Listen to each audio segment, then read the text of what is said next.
Bonjour, je m'appelle Sébastien, je suis le gérant de la boutique Magic Rush MTG sur eBay, c'est-à-dire une boutique qui est spécialisée dans la vente de cartes Magic the Gathering. J'ai la chance, malgré le confinement, de pouvoir continuer mon activité parce que les services de la poste, même s'ils sont lents, sont quand même efficaces. Et je les remercie de faire ça. Évidemment aussi tous les soignants. Ceci dit, je vais me lancer dans le fait de faire des vidéos pour être un peu plus critique sur mon activité. Je la fais depuis 5 ans et il y a des automatismes et des habitudes qui se sont mis en place. Je pense qu'avoir une vision un peu critique de tout ce que je fais va m'aider à atteindre mes buts. Donc la primitive de la boutique, c'est vendre. Ça, c'est simple. Mais en fait, peut-être la vraie primitive, ce serait plutôt de dire comment empiler des cartes et générateurs de valeur. Là, c'est un peu plus clutch. Après, bon, la narrative, c'est que ce jeu de cartes est fantastique et du coup, les gens ont envie d'utiliser ces cartes et peuvent en acheter. Et bon, après, bon, il y a d'autres choses encore qui sont un peu plus compliquées. Ce qui est important, c'est que je suis un être humain, je ne fais pas que vendre des cartes. J'ai aussi d'autres projets, en fait, j'en ai quatre exactement. Quatre, c'est là. Euh, et vendre des cartes, c'en est que un. Donc j'ai d'autres projets, on en voit. Non, c'est de l'autre côté, c'est là. Là, les tableaux, c'est de la peinture.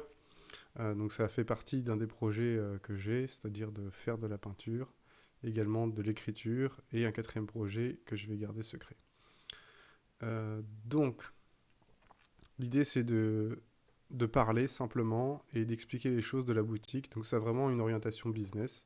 Le but c'est d'expliquer ce que je fais, pourquoi ça marche, comment ça pourrait marcher mieux, et surtout de s'orienter pour pouvoir arbitrer son temps et être plus efficace.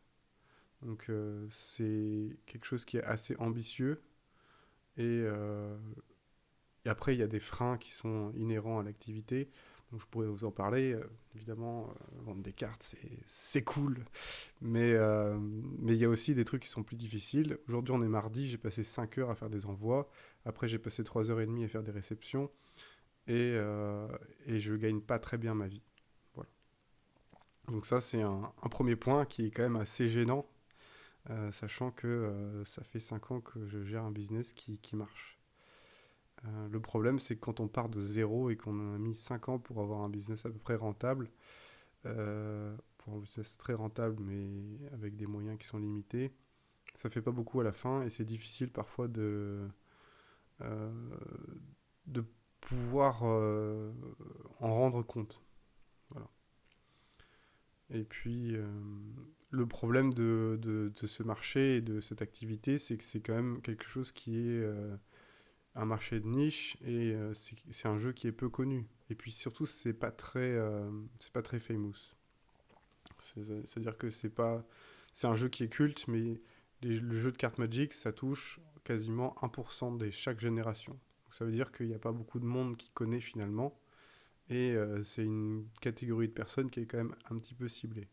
Et le problème à côté de ça, c'est que on parle d'un jeu inconnu à des gens et le projet n'a pas de traction, c'est du retail. C'est-à-dire que on vend des cartes qu'on a et on essaie de les acheter pas trop cher, on essaie de les vendre un peu plus cher, et on fait une petite marge et il y a beaucoup de manipulations, c'est chronophage, c'est difficile de dynamiser ce genre de truc.